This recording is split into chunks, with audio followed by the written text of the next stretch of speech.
राधे राधे दोस्तों, हेल्थ की नई सीरीज़ में हम आपके लिए एक रूटीन फॉलोअप लाए हैं जिसमें ये बताया गया कि आप क्या खा सकते हैं, क्या पी सकते हैं।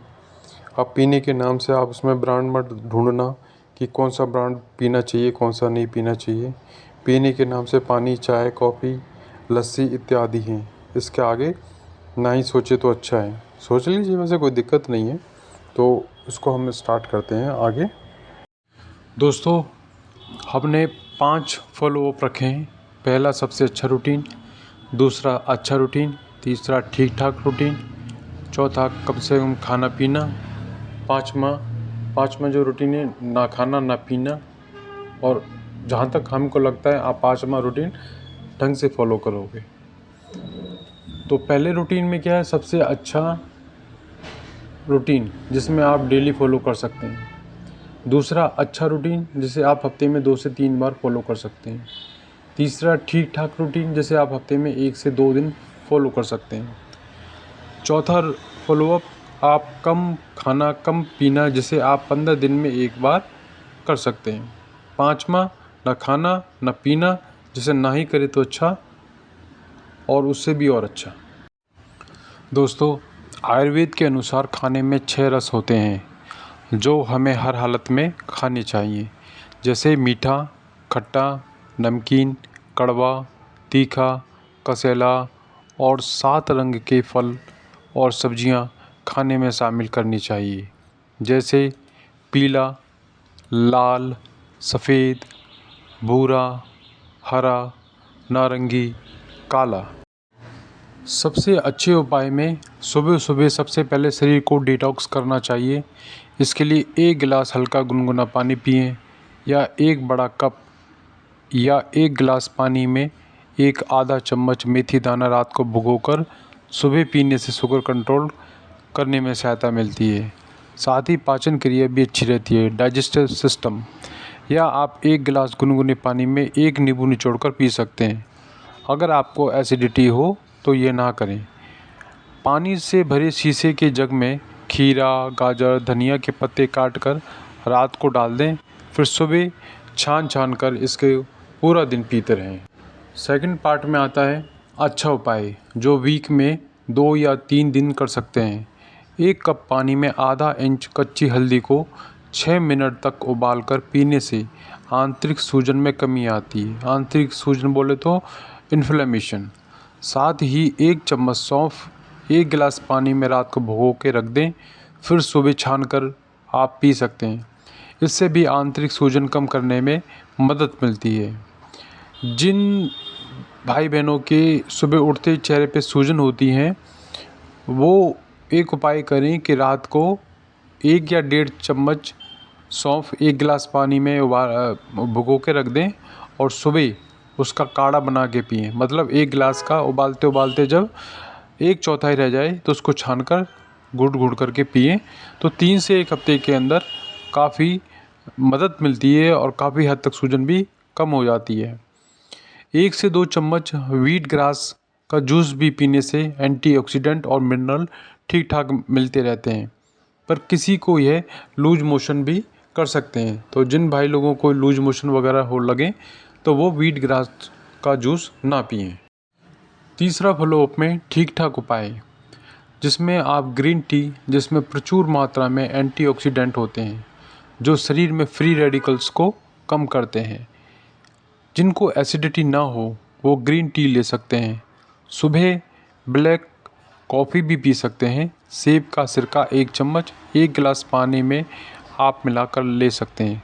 पर आपको एसिडिटी की प्रॉब्लम हो तो ये मात्रा कम करें या ना लें। अब दूसरा सेटअप पकड़ते हैं जो आता है ब्रेकफास्ट में। पिछला पार्ट था वो अर्ली मॉर्निंग में हम क्या खा सकते हैं। अब इस पार्ट में बताएंगे कि ब्रेकफास्ट में आप क्या खा सकते हैं। पहले की तरह इसमें भी 5 पार्ट हैं। तो पहले पार्ट में कि आप सबसे अच्छा जो फॉलोअप है वो क्या है। तो ब्रेकफास्ट का मतलब सुबह की पहली बाइट जिसमें फाइबर, प्रोटीन, कॉम्प्लेक्स कार्बोहाइड्रेट, अच्छा फैट, विटामिन्स, मिनरल होने चाहिए। करीब आधा हिस्सा सलाद और सब्जियां हो, 20% प्रोटीन हो, 20% कार्बोहाइड्रेट हो और 10 से 20% फैट या प्रोबायोटिक हो। सुबह सबसे पहले खाली पेट एक सेब आप खा सकते हैं या एक प्लेट मौसमी सलाद और सब्जियां, मूंगफली, पोहा, एक कटोरी दही या छाछ सलाद सबसे पहले खा सकते हैं या मूंग दाल का चीला खा सकते हैं, प्लस एक प्लेट मौसमी सलाद भी ले सकते हैं, आधी से एक कटोरी मौसमी सब्जी और दही या छाछ ले सकते हैं। ये भी ना लेना चाहें तो मल्टीग्रेन पराठा जिसमें पालक, मेथी, मूली का पराठा, एक कटोरी दलिया, एक कटोरी दही और छाछ और मौसमी सलाद ले सकते हैं। नॉन वेज में प्रोटीन के लिए 2 उबले अंडे लें तो बेटर है, इससे ज़्यादा नहीं लेना चाहिए। सेकंड ऑप्शन है अच्छा। ब्रेकफास्ट में अच्छा क्या होता है? जो पिछला था वो बेस्ट था, इसमें हम अच्छे में बताएंगे आप क्या क्या खा सकते हैं। तो कई बार हेल्दी ब्रेकफास्ट करने का मन ना हो, फिर भी सेहत के हिसाब से कम अच्छा लेकिन स्वाद बेहतर विकल्प भी आजमा सकते हैं, जैसे स्प्राउट, मूंग, चना, मूंगफली, प्लस एक प्लेट सलाद हो, एक चौथाई से आधा नींबू। ये फाइबर, ऑक्सीडेंट, प्रोटीन के लिहाज से अच्छा होता है, लेकिन इसमें थोड़ा फैट और प्रोबायोटिक नहीं है। दूसरा अल्टरनेट में काला नमक, आधा नींबू, बारीक टमाटर, बारीक धनिया पत्ता, 2 चम्मच चना सत्तू को मिक्स करके 1 गिलास पानी में मिलाकर भी पी सकते हैं। आप उपमा, एक प्लेट मौसमी सब्जी प्लस मूंगफली की चटनी, नारियल की चटनी, ये भी आप ले सकते हैं। साथ में आलू, पनीर, गोभी प्लस एक कटोरी दही या 1 गिलास छाछ भी ले सकते हैं। अगर आप नॉनवेज खाते हैं तो 2 अंडों का आमलेट, फ्राइड फिश, साथ में 2-3 ब्रेड मिलाकर भी ले सकते हैं सॉरी। ये सब अच्छा ब्रेकफास्ट के अंदर आता है। तीसरा, ठीक ठाक फ्लो ऑफ ब्रेकफास्ट। तो इसे 15 से 20 दिन में आप ट्राई कर सकते हैं या कभी कभी भी ले सकते हैं। दरअसल लोग शॉर्टकट के चक्कर में इसे अपनाते हैं, लेकिन इस बात का ध्यान रखना चाहिए कि ऐसे ऑप्शन को लगातार खाने से कई परेशानियां पैदा भी हो सकती हैं, जैसे ब्रेड के साथ बटर, जैम, दूध। इसमें ब्रेकफास्ट से एनर्जी तो देगा, लेकिन कई ज़रूरी चीज़ शरीर को नहीं मिलेंगी, जैसे फाइबर और कई तरह के विटामिन्स। कॉर्नफ्लेक्स और दूध, आजकल लोग इसे भी खूब पसंद कर रहे हैं। दरअसल यह भी फटाफट तैयार होने वाला नाश्ता है। इसमें भी कई अहम चीज़ें कम होती हैं। समोसा, कचौड़ी, चाय, ये तो सबका फेवरेट होगा ना। इसमें टेस्ट तो अच्छा है, पर इसमें तेल और रिफाइंड ऑयल ज़्यादा है और कुछ भी नहीं है। नेक्स्ट में कम खाना पीना। ब्रेकफास्ट में कम खाना पीना, जिसे आप 15 दिन में एक बार ले सकते हैं। इस कैटेगरी में भी फटाफट तैयार होने वाला ब्रेकफास्ट शामिल है। ऐसे ब्रेकफास्ट को महीने में 1 से ज़्यादा बार नहीं खाना चाहिए। इसे हेल्दी हरगिज़ नहीं कहेंगे, जैसे इंस्टेंट नूडल्स प्लस चाय। स्टूडेंट इसे सबसे ज़्यादा पसंद करते हैं क्योंकि ये जल्दी तैयार हो जाता है, लेकिन nutrition value, fibre, protein, minerals बहुत कम होते हैं। कार्बोहाइड्रेट इन चीज़ों में मिल जाता है, वही कई नुकसान वाली चीज़ें इनमें होती हैं, जैसे प्रिजर्वेटिव हो गया, सॉल्ट की मात्रा ज़्यादा होती है। यह बिस्किट और चाय, ये भूख को तो शांत कर देता है, लेकिन बॉडी को कोई न्यूट्रिशन नहीं देता है। छोले भटूरे से बेहतर छोले कुलचे होते हैं, लेकिन छोले कुलचे में भी रिफाइंड ऑयल कम रहता है। बटर वाला कुलचा खाने से भी बचना चाहिए।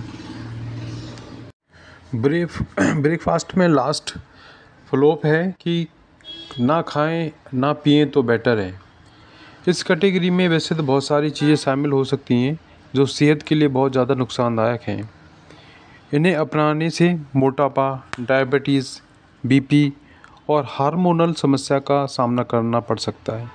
फिर भी यहाँ कुछ ऐसी चीज़ें के बारे में बता रहा हूँ जो ज़्यादा उपयोग है, जैसे कोल्ड ड्रिंक्स के साथ बिस्किट, केक, चिप्स या कुरकुरे आदि खाने से बचना चाहिए।